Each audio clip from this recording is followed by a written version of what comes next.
பார்க்க போறோம் அப்படின்னா ஒரு ரசம் தாங்க பார்க்க போறோம். இது ஒரு வித்தியாசமான ரசம் என்றும் சொல்லலாம், சூப் என்றும் சொல்லலாம். சரியா? இது வந்து முருங்கை இலையில அந்த காம்பு அதை வந்து நான் சின்னதாக கட் பண்ணி அங்கே வச்சிருக்கிறேன். இதுக்கு தேவையானது இது வந்து யாருக்கெல்லாம் முதல்ல நல்லது அப்படின்னு நான் சொல்லிடுறேன். எல்லாருக்குமே ரொம்ப ரொம்ப நல்ல ஒரு சூப்பு தான்னு சொல்லலாம். இது வந்து அயன் குறைஞ்சவங்க, அயன் தன்மை வேணும்னா நல்ல இந்த முருங்கை இலையில காம்புல நல்ல அயன் தன்மை இருக்குது. முருங்கை இலையில அயன் தன்மை இருக்குது, உங்கள் எல்லாருக்குமே தெரியும். இது வந்து ரொம்ப சத்தான சூப்பும் கூட. இது வந்து நம்ம ரைஸோடையும் சாப்பிட்லாம். சும்மா நம்ம வந்து கொஞ்சம் உடம்பு ரொம்ப பலவீனமாக இருந்தால் இந்த மாதிரி வச்சுட்டு எடுத்து குடிக்கும்போது நல்ல தெம்பாக இருக்கும், ஒரு மருத்துவ குணம் உள்ளது. சரியா? இதுக்கு தேவையானது என்ன அப்படின்னு நம்ம பார்த்துடலாம் வாங்க. தாளித்து வைக்க விருப்பம் உள்ளவங்க தாளித்து வைக்கலாம், இல்லைன்னா சும்மா கூட்டியும் வைக்கலாம். நான் வந்து தாளித்து வைக்க போகிறேன். இதுக்கு தேவையான பொருள் என்ன அப்படின்னு பார்த்தீங்கன்னா, நல்லெண்ணெய் எடுத்துருக்குறேங்க தாளிக்கிறதுக்கு, 2 தக்காளி பழம், முருங்கை இலையில காம்பு கொஞ்சம் கட் பண்ணி எடுத்துருக்கிறேன், அப்புறம் சின்ன வெங்காயம் கொஞ்சம் எடுத்துருக்கேன், கருவேப்பிலை எடுத்துருக்கேன், அப்புறம் அந்த முருங்கை இலையில கொஞ்சம் கட் பண்ணி எடுத்து வச்சுருக்கேன், 2 சித்தல் மிளகாவும் கொஞ்சம் தாளிக்க கடுகும் எடுத்துருக்கிறேன், அப்புறம் அங்கே வந்து ஒரு 1/2 டீஸ்பூன் மஞ்சத்தூள் எடுத்துருக்கிறேன், அப்புறம் உள்ளி வெள்ளைப்பூடு எடுத்துருக்குறேன் கொஞ்சம், ஒரு பூண்டை அப்படியே ஃபுல்லாக வந்து தோல் எடுக்க வேணாம், இந்த மாதிரி எடுத்துக்கோங்க. இப்போ நம்ம எடுக்க போகிறது தான் முக்கியமான திங்ஸு. அது வந்து என்னன்னு பார்ப்போம். இந்த மாதிரி ஒரு டீஸ்பூன் எடுத்துக்கோங்க. இது பார்க்க இந்த பாருங்க, இது டீஸ்பூன், சின்ன ஸ்பூன். சரியா?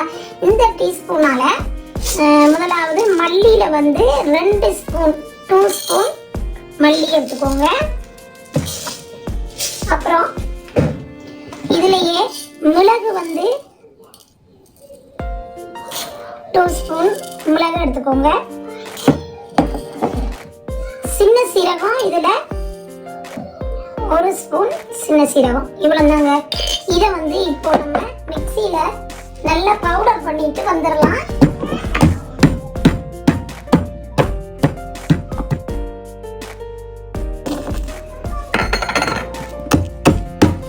இப்போ வந்து நம்ம இந்த மாதிரி ஒரு சட்டி எடுத்துட்டு இப்போ இதெல்லாம் கூட என்னென்ன போடுறோம்னு பாருங்க.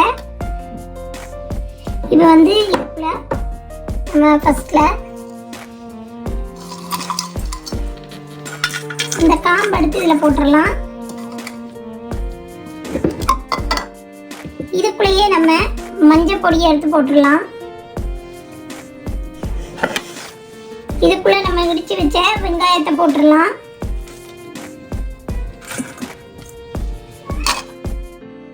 பூண்டு போட்டுடலாம்.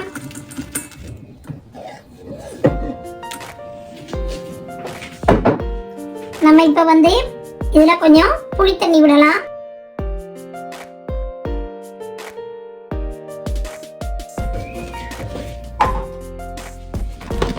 நம்ம இப்போ அரைச்சி வச்ச இந்த பேஸ்டையும் இதுக்குள்ள போட்டுடலாம். இதுக்குள்ள மிளகு, சீரகம், தக்காளி பழம் அரைச்சது, தேவையான தண்ணியும் இப்போ இந்த மிக்சியை கலந்து அப்படியே இதுக்குள்ள விட்டுடலாம்.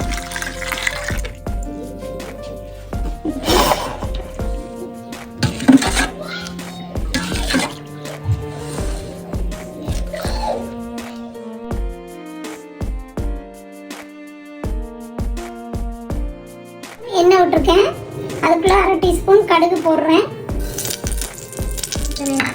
அதுக்குள்ளேயே 2 சித்தல் மிளகாய் அதை கிள்ளி போடுறேன், ஒரு கைப்பிடி கருவேப்பிலை காம்போட போடுறேன்.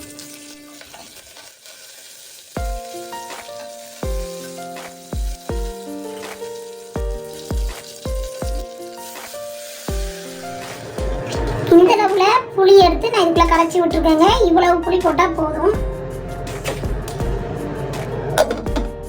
ஒரு 5 மினிட்ல இந்த பாருங்க லைட்டா இந்த மாதிரி வரும்போது, லைட்டான நுர மாதிரி வரும்போது கொஞ்சம் முருங்கை இலை வெட்டி வச்ச இலை இருக்கும், அதை நீங்க நம்ம மேலால இப்படி போட்டு விட்டுறலாம். இப்போ இது நல்ல கொதிக்க விடக்கூடாது, இது நல்ல நுர தள்ளி வரும்போது நம்ம இறக்கணும். இன்னொரு 10 மினிட்ல இறக்கிடலாம். இப்போ வந்து நம்ம பார்க்கலாம். பாருங்க, நல்ல நுர கட்டி வந்துட்டு, இது கொதிக்க கூடாது. அப்படி கொதி லைட்டா வந்துட்டுன்னா நீங்க உடனே கொஞ்சம் பச்சை தண்ணி எடுத்து அதுக்கு மேல இந்த மாதிரி பண்ணிட்டு அப்படி தண்ணி கொஞ்சம் தெளிச்சிட்டு